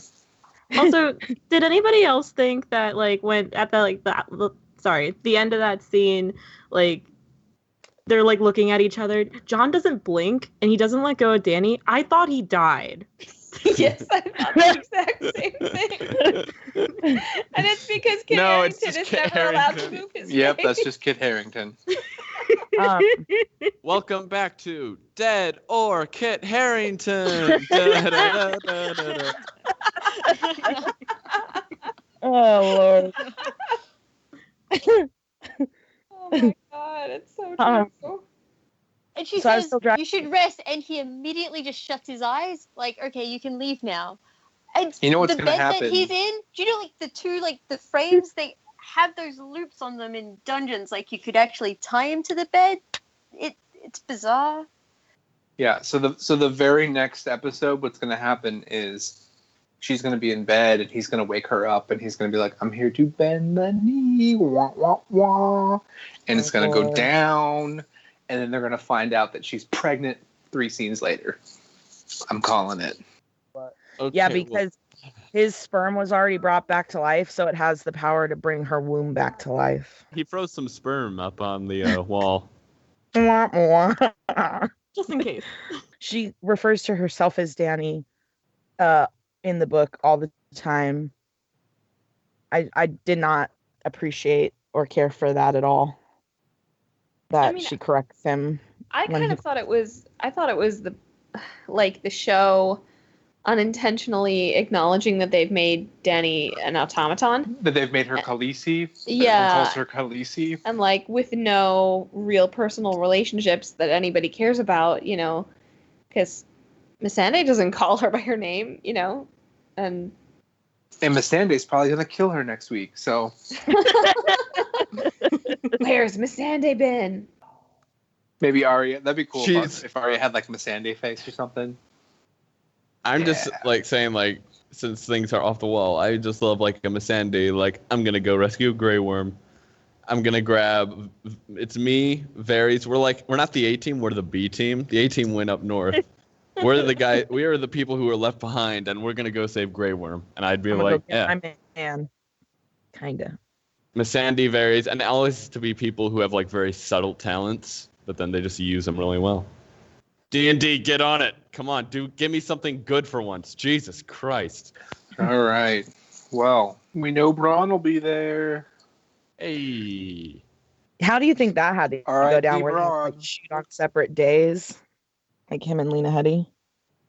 No, it's Oh, gonna yeah, be they're his, very it's gonna be careful. his death scene. She's like, I'll be in the scene if I'll he's be being there killed for that. off. Oh my Yeah. god, I would be so happy if they would kill off one of their stupid fanboy favorites. Right. Michal's just like, I want them to feel the pain that I've been feeling. I do. See how you like it, you scum. I'm sorry. It would have been better storytelling if Bronn had died during the battle.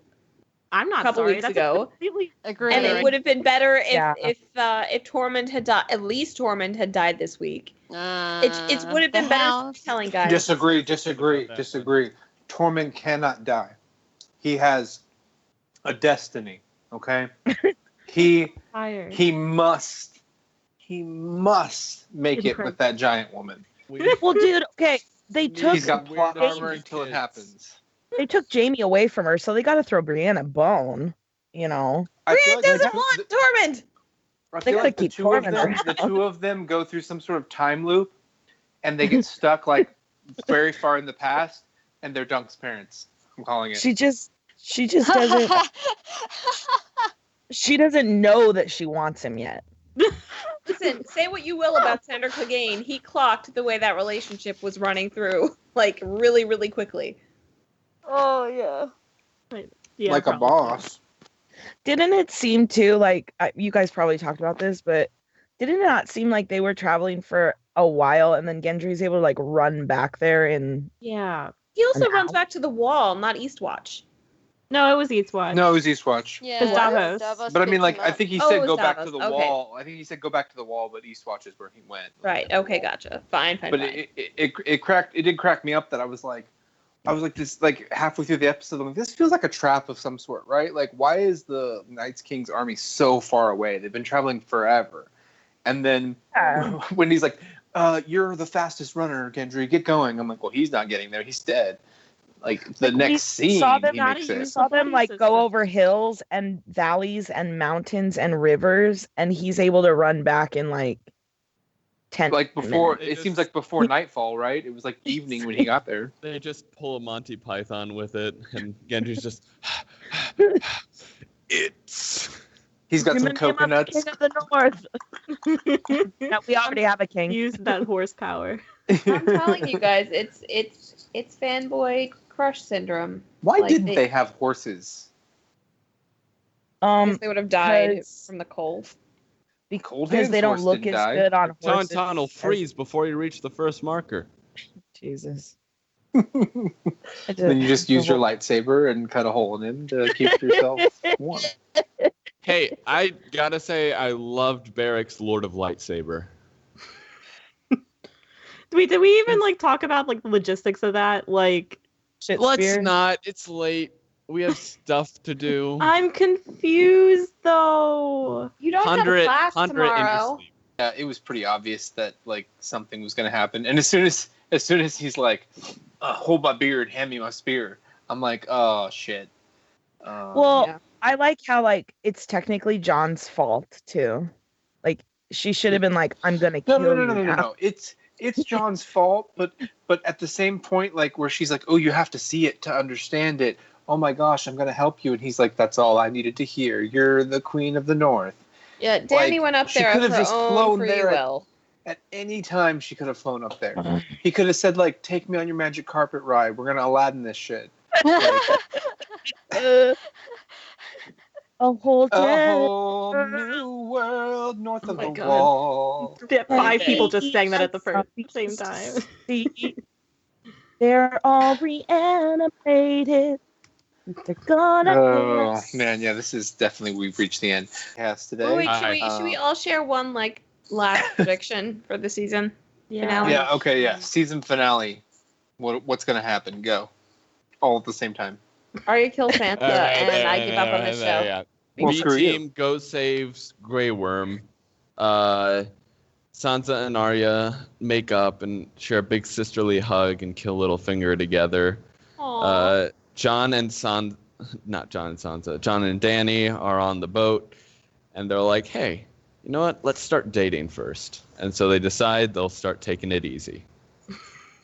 My prediction is Jaime's gonna die, and Arya's gonna kill Sansa. Okay. Mine. I predict is one of the that- dragons will die. Oh shit.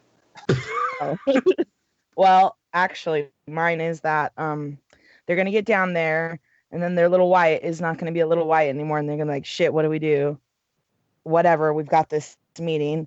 Let's go to the meeting. And Cersei's gonna sit down in the little dragon pit with her shitty little smirk on her face, and they're gonna start talking, and she's gonna be like, oh, but I have wildfire. And Jaime's gonna be like, not today. Aerys the Mad King's her, and the last thing we see is the dragon screeching at the wall and cracking it. And Yeah, that's not happening.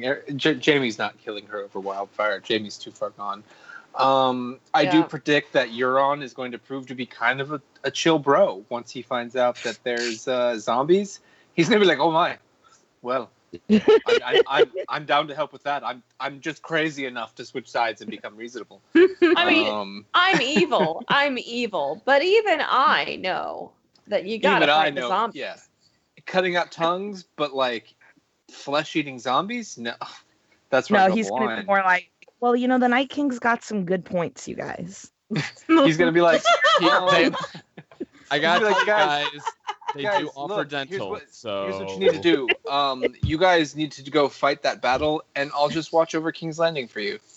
Cool? I mean, It'll be His cool. dead may never die, you guys. Like, what's the problem here? Yeah, So Cersei's gonna give a speech about how there are very fine zombies on both sides. yeah. Oh. I think if like the baby. Well, there just- definitely was violence from both sides. alien. Michal. You can't deny that. Okay. That is true. They That both is came true. for. They both I came mean, for a fuck. fight. off. Look, I'm which kidding. side brought the Oh my dragon? god, I need to leave.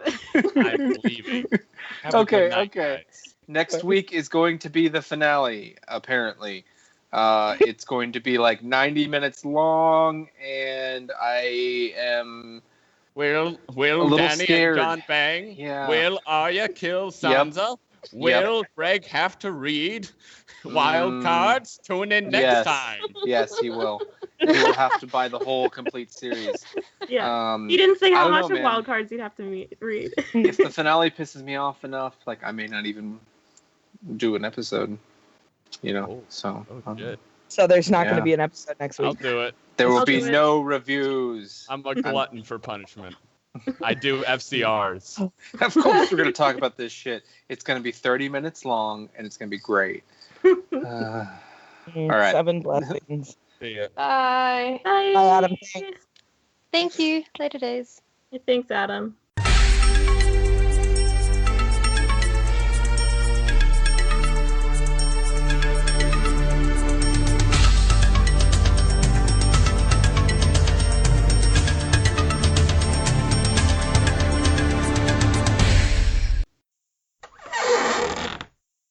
Is any of this shit happening in the book?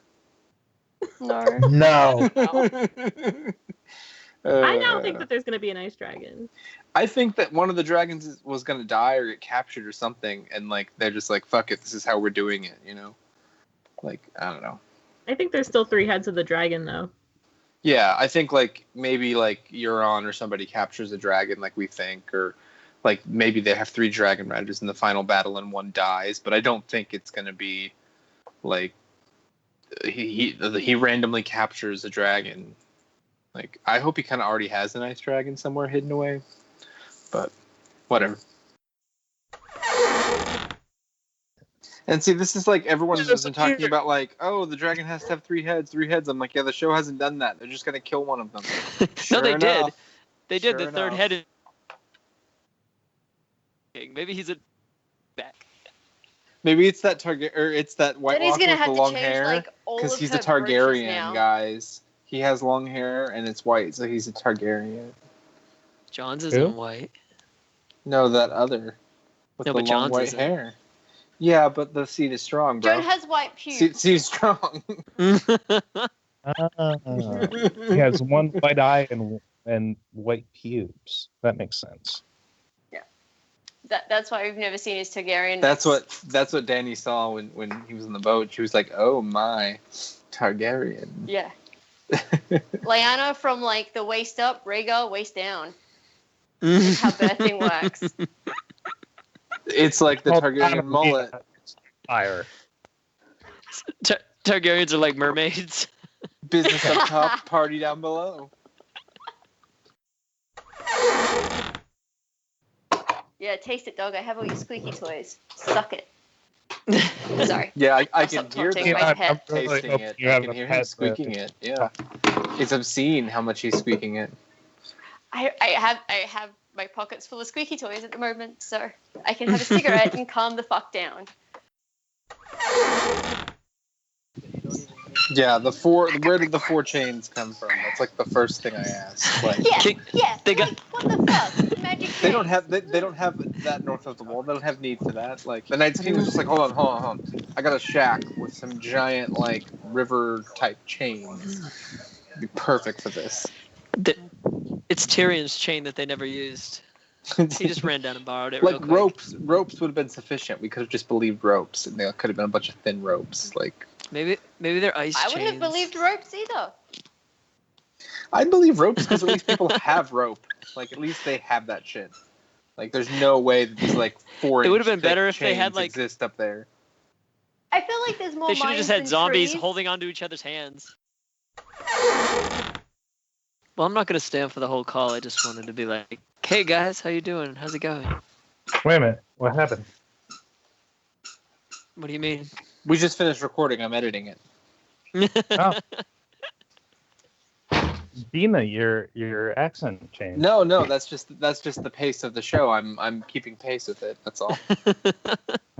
Hold on, send a raven. I'm here. I can see the raven still. It hasn't gotten to you. That's okay. You know what's kind of interesting though? Like George had said that like their hearts are no longer beating, but doesn't Beric use blood to light the thing on fire? In the books. Well, yeah, in the books, I guess. But So, but I did mean, George in this, say? in this, I don't know. George's going What? back and editing his own books now, so.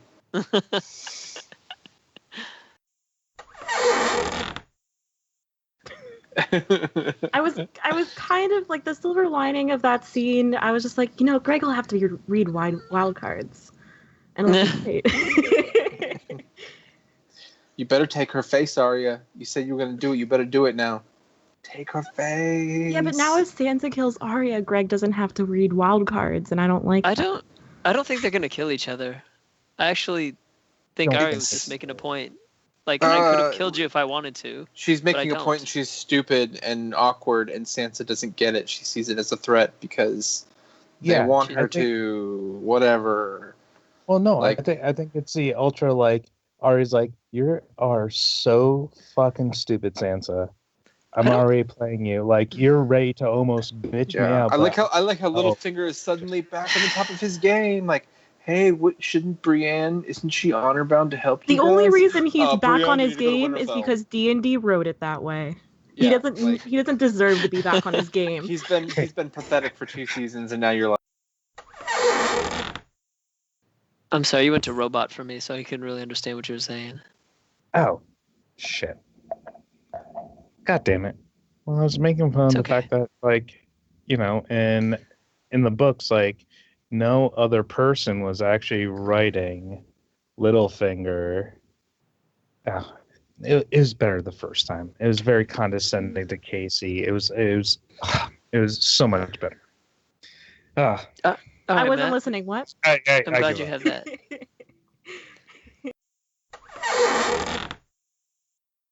Guys, you have a good night. Enjoy yourselves.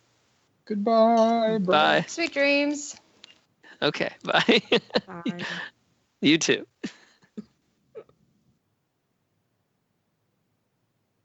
So the dragon scenes were cool. So who hates Brett for reals? Yeah, like, so glad he's gone.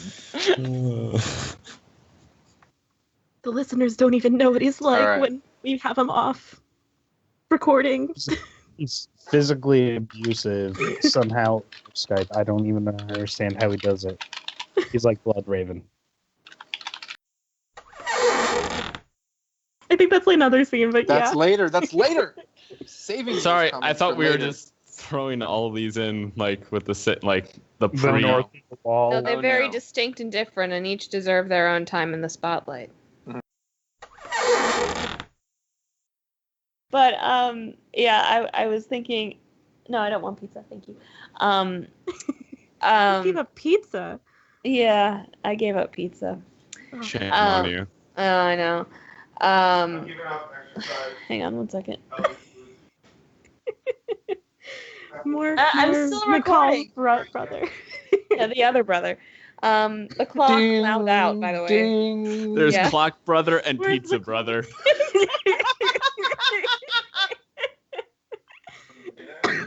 Yeah, your pizza brother and Akiva is clock brother.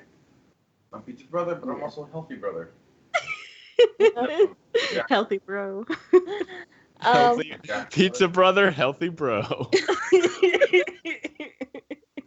was I saying? Hot Pockets. You had a Hot Pockets aren't kosher, Adam. Aw, sad face. Mm, Yeah. yeah. They don't. Yeah.